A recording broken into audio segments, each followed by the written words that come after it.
Inshallah, continuing with the lessons of Tawjīh Nabīh Mardāt Bārīh by our Shaykh Habib Umar bin Muhammad bin Salim bin Hafidh bin Shaykh Bakr bin Salim. Just a point of maybe an anecdote. Generally what happens when people speak about Habib Umar bin Hafidh bin Shaykh Bakr bin Salim, they write his name as Habib Umar bin Hafidh. And his brother, Habib Umar's brother, Habib Ali al-Mashhur, was the late Mufti of Tarim. He would always remind people that when the families of the Sada al-Ba'alawi, generally they are affiliated with an ancestor of theirs who was a great Imam, one of the great Mashaykh. And obviously all of them were great in their own right. But the family of Habib Umar, their affiliation is to Shaykh Bakr bin Salim. So if you're taking Habib Umar's name, especially if you're writing or you're subtitling or something, or for example the name on a book or something, you have to mention Habib Umar bin Hafidh bin Shaykh Bakr bin Salim. Otherwise the connotation is that he is affiliated to his grandfather Hafidh, which is not actually who they are ascribed. They are ascribed to Shaykh Bakr bin Salim. What is unique about the family of the Sada al-Ba'alawi is that if you study their nasab and their lineage, right, and you know how lineage works, a person will have, for example, a person, if we take Sayyid Muhajir Ahmad bin Isa, he had few sons, and his son Ubaidullah was the one through which the lineage continued, all the way up to Sayyidina Faqih al-Muqaddam and his uncle. So Faqih al-Muqaddam's grandfather, Muhammad bin Ali Sahib Mardāt, Faqih al-Muqaddam's grandfather, he has his own namesake, Muhammad bin Ali, and Faqih al-Muqaddam is Muhammad bin Ali. So Muhammad Sahib Mardāt, who is buried in Oman, right, each and every single Ba'alawi Sayyid on the face of the earth trace their lineage back to him. Meaning when in his time or in his age, all the other branches of the Sada al-Ba'alawi had actually died out. And so therefore he is also known as the great-grandfather of the Sada al-Ba'alawi. Likewise, his sixth great-grandfather or his sixth grandfather, Alawi bin Ubaidullah bin Ahmad bin Isa. Alawi is the grandson of al-Muhajir Ahmad bin Isa. He is the namesake of the Sada al-Ba'alawi. So they call him Aba in the Hadrami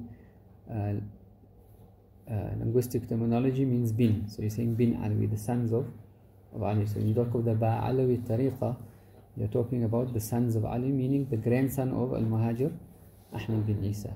And also in his time, all of the other lineages or of his uncles, of his cousins had died out. And we find this is very unique, that Allah subhanahu wa ta'ala concentrates everything, all the khair in one particular person. And this was established in the beginning of the beginning centuries, when the battle of Karbala took place, right? All the sons of Imam Hussein were martyred besides one, Sayyidina Ali, Zayn al-Abidin. And so every Husseini on the face of the earth, his lineage goes back through Imam Ali, Zayn al-Abidin, meaning those who are alive today. And so just as what we find with the Sada al-Ba'alawi from the time of Faqih al-Muqaddam, this is when it really started branching out. So Faqih al-Muqaddam had 5 sons. Each of those sons had many sons, and each of those sons had many sons, and so the branches just continue and continue. But what is unique about the lineage of the Sada al-Ba'alawi after Faqih al-Muqaddam is that there was not a single branch of their lineage that branched out, except that Allah subhanahu wa ta'ala manifested in that branch one of the greatest Imams of that age that he lived in. It might have been in an early time, it might have been even at a later time, right? And so this is the result of the dua of the Prophet ﷺ when he made dua for the children of Sayyidina Fatima anha and Sayyidina Ali anhu, and he said, Allah akhrij minhum al-kathir al-tayyib. Allah allow many to come forth, many offspring to be born from them, tayyib. Tayyib meaning obviously that they will be pure souls. And generally you'll find that the Ahlul Bayt, the gift obviously that they are given by Allah subhanahu wa ta'ala over and above being connected to the Prophet ﷺ, is that they are of those whom Allah subhanahu wa ta'ala describes in the Quran, إِنَّمَا يُرِيدُ اللَّهُ لِيُذْهِبَ عَنْكُمُ الرِّجْسَ أَهْلَ الْبَيْتِ وَيُطَهِّرَكُمْ تَطْهِيرًا. Right, that Allah desires to remove all impurity from you, O Ahlul Bayt, and that He purify you completely. يُطَهِّرَكُمْ تَطْهِيرًا means He gives you a complete purification. And so generally people of the Ahlul Bayt, you will find that in their spiritual affairs they sort of have an advantage, and their characters are sometimes much softer and easier. They are easier to deal with. They are very soft-hearted people. And what is also unique about people that have a pure lineage, and this you might find also as a peculiarity or a distinguishment of the Ahlul Bayt, is that they will always have good dreams. The person might be a sinner, but they'll always have good dreams, or they will dream about good things. And if they have bad dreams, it's only as a form of admonishment for them. And why the Mashaykh say this, that they say you are according to your origin. So if your origin was pure, then your soul when you sleep goes back to its origin. And so your soul in your sleep goes back to spend time with who? With your family, with your ancestors, with those you've actually come from. And so someone who's from the Ahlul Bayt, when they go to sleep, their soul is going back to, obviously, the company of the awliya and the pious. And we've had experiences of this, of friends as well, of the Ahlul Bayt. They might not, some of them might even be negligent in some of their duties, but they'll tell you amazing dreams that they have. They dream of the awliya, they dream of... And also if they're doing something wrong, they get to warn the awliya all the time and warn them in their dreams, be careful, don't do this, don't do that. A particular friend I had, he was studying in the States. He's from the Ahlul Bayt as well. He said the day he woke up, he said, as a youth, you think of doing wrong things and this and that, whatever. He said the day he wakes up, or the day that he was intending to go do something, he says it's the day one of the awliya come in his dream and they give him the biggest scare of his life, and they warn him and they admonish him, and then it's just taken out of his heart that way. Obviously the one who's concerned about their spiritual well-being is the Prophet himself, because they are his offspring, and therefore they say one of the ways of getting close to the Prophet is to find those of his offspring of the Ahlul Bayt who are perhaps negligent of the path, and you bring them back to the path. So inshallah, continuing where we stopped off. Yesterday, Habib Umar was lamenting the state of the Ummah and the fact that believers and Muslims have become negligent of their relationship with Allah subhanahu wa ta'ala, and also in their duties to the Ummah. And then he spoke about, obviously, a good death and how one is able to achieve and attain a good death if they live their life fulfilling their covenant with Allah subhanahu wa ta'ala. Many times we will hear the tongues of the awliya, right, when they admonish people or when they give them advice, they would call them to fulfilling their covenant with Allah subhanahu wa ta'ala. مِنَ الْمُؤْمِنِينَ رِجَالٌ صَدَقُوا مَا عَاهَدُوا اللَّهَ عَلَيْهِ. From amongst the believers are those who have been truthful to the covenant that they took with Allah subhanahu wa ta'ala. Meaning that as a believer you fulfill all of your duties to Allah subhanahu wa ta'ala. There are personal duties between you and Allah, then there are duties between you and the creation. And then there are greater duties, which are the duties of the da'wah. And it is only when you start being involved in da'wah that you begin to understand what this covenant is about. Right? A person who is just concerned about their day-to-day comings and goings and their business dealings, right? It might even be good, but they haven't really understood what that covenant is about. The covenant that you have taken with Allah subhanahu wa ta'ala regards the entire reason why creation was created. Allah subhanahu wa ta'ala created the entire creation so that He may test them, as Allah mentions in Surah Mulk, and then they will be accountable on the day of Qiyamah. Accountable on the day of Qiyamah, meaning for all of their deeds. The disbelievers will be asked as to why they do not believe The Muslims who were negligent will be asked as to why they fell into negligence, why didn't they fulfill the duties of Allah subhanahu wa ta'ala. The businessmen will be asked, meaning this great return that we are all going to, this entire existence is there because of this great return. We all know about it, but we realize the implications of it, that we are going to be accountable.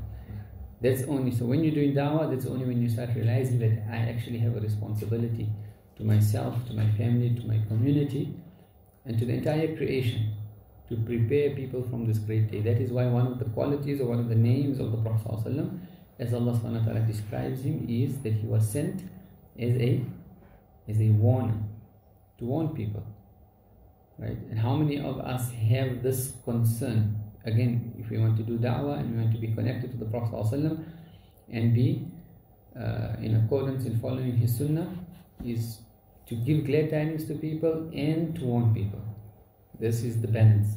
People that are negligent need to be warned, right? And people that are on the verge of despondency need to be given glad tidings. And there is enough in the Quran and in the prophetic sunnah and hadith to give different people the different medicine that they need, right? Because the two wings with which a aspirant travels the path is that he travels, right, with the wings of fear and hope. Whenever he finds himself being too hopeful, such that he's being negligent in his duties to Allah subhanahu wa ta'ala, he needs to bring more fear, start reading more about the hadith and the Quranic verses, or listen to things that will create more fear in him. And on the other hand, if you find people that are despondent or they are on the verge of losing hope, then they need to be given the medicine of giving them hope in the mercy of Allah subhanahu wa ta'ala. And this is also the sunnah of the Prophet sallallahu alaihi wasallam, the sunnah of the Sahaba. A person comes to Ibn Abbas anhu and he says, I have fallen into a grave major sin. Is there tawbah for me? He asks what sin? He says, I have killed someone. And murder is one of the greatest sins. They say a person, for as long as he has not shed the blood of a believer or of a human being, then he still has leeway in his deen. But as soon as he falls into bloodshed, then the path for him, for returning, for repentance, and for being forgiven is very slim. Therefore they would say, if you have not, one of the greatest things to thank Allah subhanahu wa ta'ala for is that you do not bloody your hands, or do not dirty your hands with blood of people, meaning you don't physically involve yourself in any fitna or trials or tribulations. As we see, this is Shaytan's plot and plan in the Muslim Ummah, gets them involved in killing themselves. You don't sully your hands with the blood, right, of believers, and you don't sully your tongue with the blood of the believers as well. How do you sully your tongue with the blood of the believers? By backbiting them. And if you have been saved from bloodshed, physical bloodshed and backbiting, then this is one of the greatest ni'mas and blessings of Allah subhanahu wa ta'ala upon a person.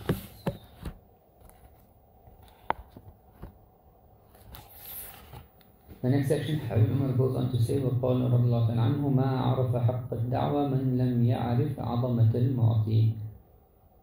The one who does not know the greatness of the giver. Who is the giver? Allah subhanahu wa ta'ala. Whoever does not know the greatness, or is not acquainted with Allah subhanahu wa ta'ala and His greatness, he will not understand the true meaning of da'wah, and he will not understand the rights that da'wah has upon him. Meaning, who are the people, true people that can only do da'wah, or who really understand, are those who are acquainted with Allah subhanahu wa ta'ala, the awliya. Because the more you become acquainted with someone, the more you understand their message and what they want from you. And in this regard, Habib Abdurrahman Mustafa al-Aydrus, he mentioned something very interesting, and we all need to bring it to mind, especially in this age of social media, and this age where everyone has become da'is, and everyone has become callers to Allah, and everyone has become people who admonish others and are trying to get in on the rewards of being of those who are calling to Allah subhanahu wa ta'ala. And obviously this is encouraged and this is required. But there's a vast difference between us and the true awliya of Allah subhanahu wa ta'ala. When Allah subhanahu wa ta'ala describes the Prophet ﷺ and his da'wah, he describes him وَدَاعِيًا إِلَى اللَّهِ بِإِذْنِهِ. Right? بِإِذْنِهِ. The Prophet ﷺ has that special permission from Allah subhanahu wa ta'ala to do da'wah. And then it's the end of Surah Yusuf. The Prophet Allah subhanahu wa ta'ala orders the Prophet to say, قُلْ هَذِهِ سَبِيلِ أَدْعُو إِلَى اللَّهِ. Say, this is my path or my way, I call to Allah subhanahu wa ta'ala. عَلَى بَصِيرَةٍ أَنَا وَمَنِ اتَّبَعَنِي. On a pure, basiratin means perceptive, intuitive, deeply insightful, right path that I am on and those who follow me. So meaning a person who is a da'i has basira, he has inner perception, he has inner sight. And this is one of the qualities of a da'i, is that he has this inner perception and this inner sight because he has the permission, he has the idhn. And generally when mashayikh give specifically people idhn to do da'wah, then it is because they have this quality. But because we are living in the age that we are living in, generally the mashayikh will give everyone permission to do da'wah. It is the duty and responsibility. The Prophet himself also gave general permission for da'wah. He said, بَلِّغُوا عَنِّي وَلَوْ آيَةً. Convey from me even if it is just one verse. But Habib Abdul Rahman Mustafa al-Adrus in his book Ta'rif al-Aqid, he says, who are the true callers to Allah subhanahu wa ta'ala? He says the true callers to Allah subhanahu wa ta'ala are those who have witnessed Allah subhanahu wa ta'ala with their heart. They have reached the spiritual station of shuhud. Right? They have reached the spiritual station of shuhud. They are on that level of Sayyidina Harith radhiyallahu anhu. He says, it is as if I see the throne of my Lord plainly. They've reached this ma'rifah, this level of.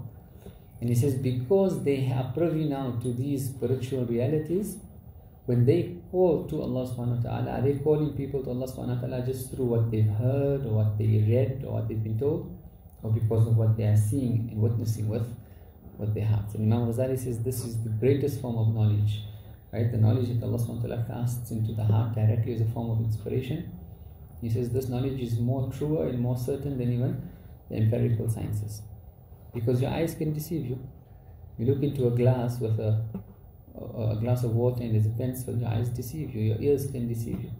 But we think, right, and modern science would want to put so much emphasis on these physical faculties, indicating that they are, or wanting to show that they are the be-all and end-all of existence. Because Allah subhanahu wa ta'ala teaches us that you yourself, with these faculties, are deceived. When you travel in the desert or on the highway, you see the mirage. So you cannot base knowledge on the five senses. This is a very superficial form of knowledge. And so he says the true awliya are those who are calling people to Allah and they have privy to this realm, right? Imam al-Haddad also mentions this in his poetry. He says, "Ala bisat al-ilm wal-ibadah, fal-ghayb sar indi kash-shahada." Bisat is like a carpet, or it's a place where you would spend a lot of time. For example, a bisat, when you get guests, you would lay a bisat for them, meaning the guests spend their time on this little carpet or this mat that you spread out for them, right? So he says, on this, spread on this mat of ilm and ibadah, by being constant, right, and regular and particular about spending our time just in ilm and ibadah. What has happened? فَالْغَيْبْ صَارَ عِنْدِي كَالشَّهَادَةِ. The unseen has become to me as though it is plain and clear. That's the path to the ma'rifah. Ilm and ibadah. If you look at the lives of the awliya, what are they involved in? Ilm and ibadah. Right? Knowledge and da'wah. Knowledge and worship, and obviously da'wah falls within those two categories. هَذَا لَعُمْرِ مُنْتَهَى السَّعَادَةِ. Imam al-Haddad says this, and he takes an oath by my life, this by my life is the greatest felicity that a person can attain in their lifetime. And so there's a huge difference with someone who is calling to Allah subhanahu wa ta'ala and they are privy to these realities, and someone who is merely, what do we call it? Anaqil. He's just merely conveying, right? We are conveying what we've heard, we are conveying what we've seen, we are conveying what we've read. And the effect of the da'wah is obviously very, very, very different. And the reason, obviously, they would mention this is so that the true da'i, so that we know who the true da'is are, and we ourselves who are involved in the apparent forms of da'wah, everyone knows their place, right? And were it not for these people, the true da'is, those who are calling bi'idnihi, right, and with the basira, then there wouldn't remain any true da'wah on the face of the earth. So whoever does not know the greatness of Allah subhanahu wa ta'ala, who is the mu'ti, who is the giver, then he has not understood what the da'wah is about. إلى حد يستشعر أن المطلوب منه ارتقاء إلى مراتب ما لها تكييف ولا حصر ولا حد. Habib was saying, to the extent that a person, he needs to understand that when he is involved in da'wah, what he is actually requesting, what he is actually concerned about is what? When a person is involved in da'wah, what is it that we are?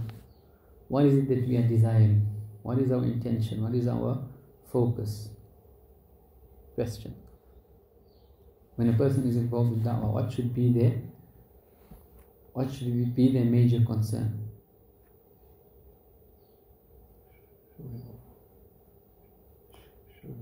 No, your intention. What should be your intention? Connecting people to Allah. What else? What's your intention when you do da'wah?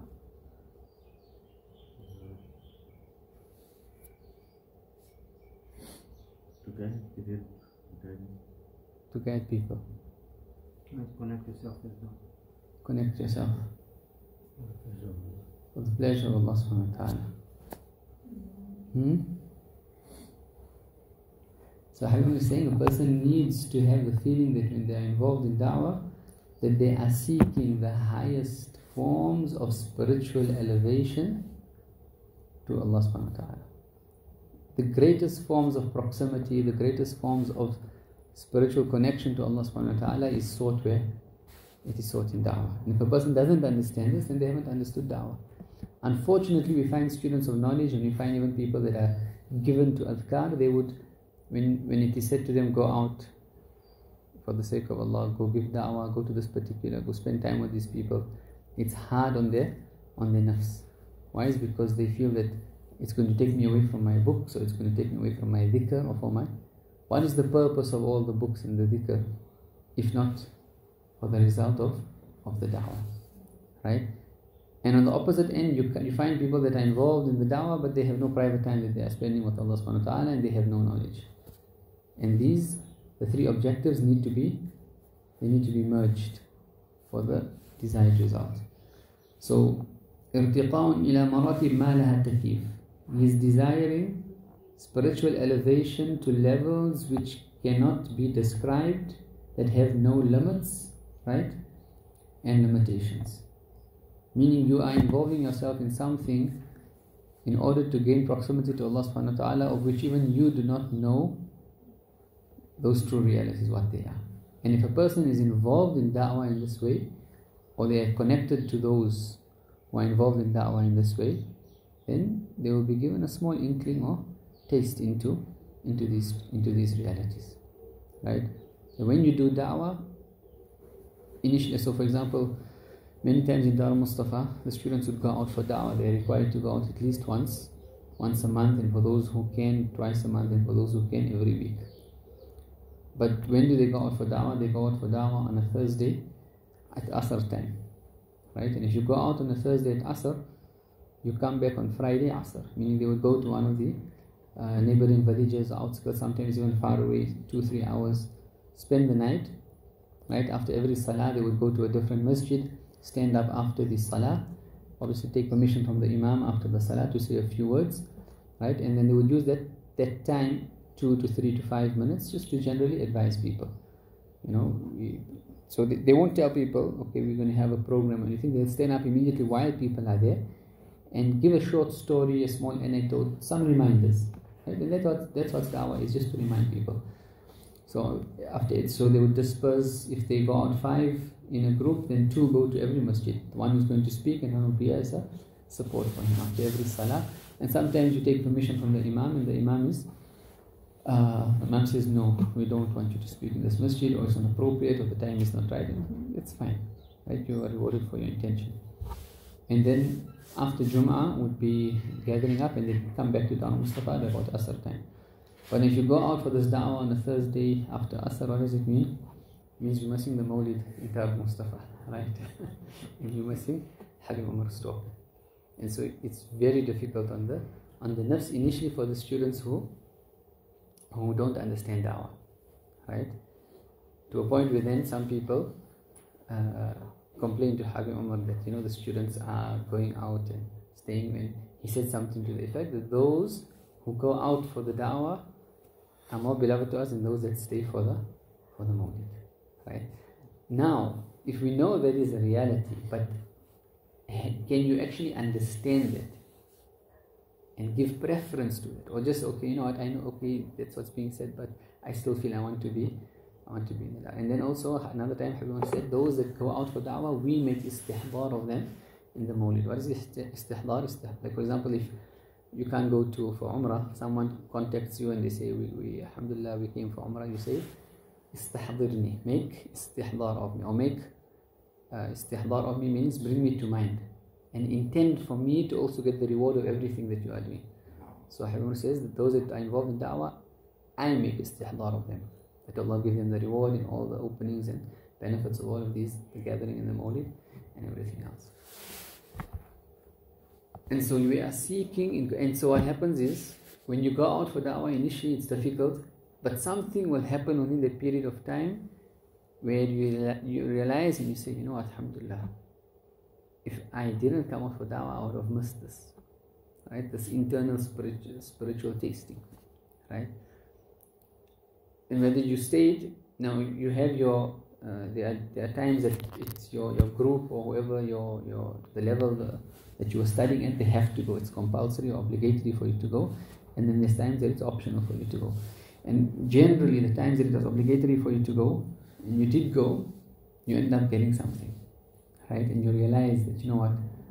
And then you see some of the students, when they get hooked onto the da'wah, they go out every single week, right? And you rarely even see them. You rarely even see them in the mawlid. And now with the technological devices and whatever, they can actually even follow. And then when they come for the mawlid, when you come and you actually attend the gatherings, you are benefiting much more, because now you have also a form of experiential tasting, right? So when Habib Umar is speaking, your level of intuitive understanding is greater, right? And so da'wah has many, many, many secrets which no one will be able to experience unless they actually go and do the da'wah itself. And we always say da'wah has an outer form and it has an inner reality. You can only get to the inner reality if you are constantly doing or undertaking the outer form.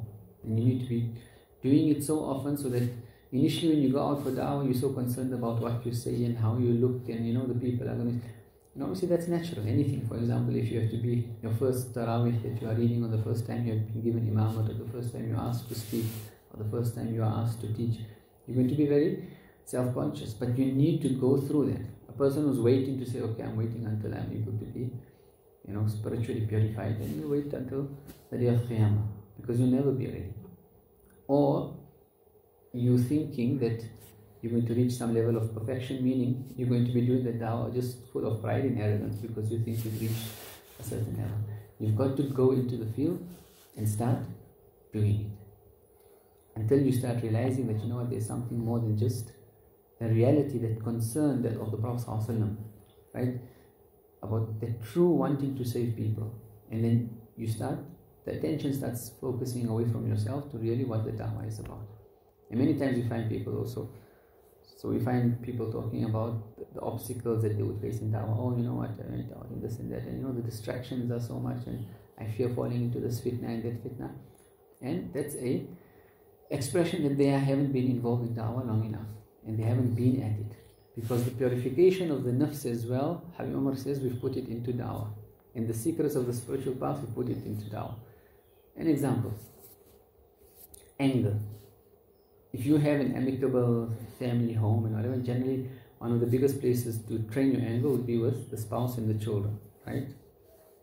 And that's why the Prophet said the best of you are those who are best to their families. The word family could mean their wife, or their wife and their children, or spouse, right?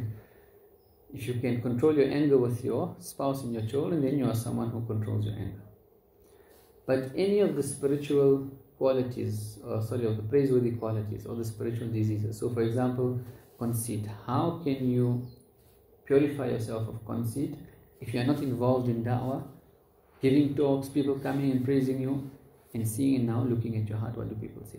How can you get rid of anger unless you go and give a talk one day, or you are involved, using talking or giving lectures as a form of da'wah. There are many forms of da'wah, right? You go and visit someone and they close the door in your face, right? Or you are involved in something and someone does you down with a bad business deal, or they deceive you, or they talk about you, or they disparage you, or they even lie and slander you, right? That's going to happen when you're involved in the da'wah. And that's when your heart is now being purified. If you are sincere for the sake of Allah subhanahu wa ta'ala, because now you will be taking yourself to account. How do I feel when this happens to me? But if you're sitting at home and you can do as much dhikr as you want to, it's not going to purify your soul. There has to be that mujahada, there has to be that active striving. That's what purifies the soul. The ibadah and the dhikr only strengthens the heart. And in the Ilah Asrar al-Muqarrabin, one of the great books of the Sa'id al-Alawi, this is one of the very important points, and he says people don't understand this. Right? He says the first step of the path is to purify your heart. You cannot enter into the court of Allah subhanahu wa ta'ala with a polluted heart. And your ibadah doesn't purify your heart unless you're involved in an abundance of salah, salutations of the Prophet ﷺ, when you're doing that ibadah which the Prophet ﷺ specifically gave for certain diseases. So the Prophet ﷺ said, fasting 3 days a month removes wahar al-sadr, it moves that constriction in one's chest. But here we are talking about supererogatory worship. A person wants to spend the whole day reading Quran or doing dhikr or this sort of thing. Will his heart end up being purified? It will be to some extent. But will it remove anger from him? As soon as he stops doing that dhikr or he stops that particular form of ibadah, his nafs will overtake him again. Why? He hasn't striven. The experiential learning which makes him leave that particular sin or that bad quality he hasn't attained it. And he has to apply himself in this way. Then when he does ibadah, the strength is then given to the heart. And so a person who's involved in much ibadah and he hasn't purified his heart only increases in pride and arrogance. فَمَا عَرَفَ حَقَّ الدَّعْوَةِ مَنْ قَنِعَ بِالْقَلِيلِ فِي مَيَادِينِهَا. And so the person who is concerned, or the person who is content with only a little in the field of da'wah. We're going to do da'wah, but just by the way, because it's just I want to appease my conscience. Habib says this person hasn't understood the true realities of da'wah. وَلَا مَنْ ارْتَضَى بِأَدْنَى الدَّرَجَاتِ فِي أَحْوَالِهَا. Even a person says, okay, you know what, I want spiritual states, but I'll be happy just with something small. I don't want to be like the big. I don't want any big spiritual states in da'wah. Habib says this person also hasn't understood what the da'wah is about. The da'wah is the place where you have to expend all of your efforts to get the highest forms of proximity to Allah subhanahu wa ta'ala. Someone tells you you have an opportunity to be, for example, spiritual levels, right? In terms of proximity to Allah subhanahu wa ta'ala. 1 to 10. Choose a number. Choose a number. 10. Right? So someone says, okay, no, I just want 1. I just want 2. He hasn't understood what da'wah is about. See how, and this is unique in our age, right? And you will not find this in previous books and in previous generations, where an imam and a master of the spiritual path has infused spirituality and the training of the nafs and the achievement of spiritual stations in the da'wah. Right? This is Habib's revival of the deen in this day and age. That he has infused the spiritual path in the da'wah. In that if you are connected to Habib Umar but you're sitting at home and doing as much dhikr as you want to, you'll get more constriction than expansion.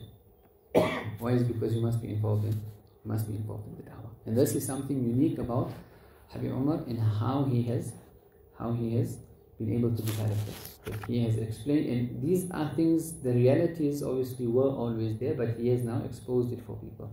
How the da'wah can become the biggest form of spiritual elevation. And obviously we'll then go on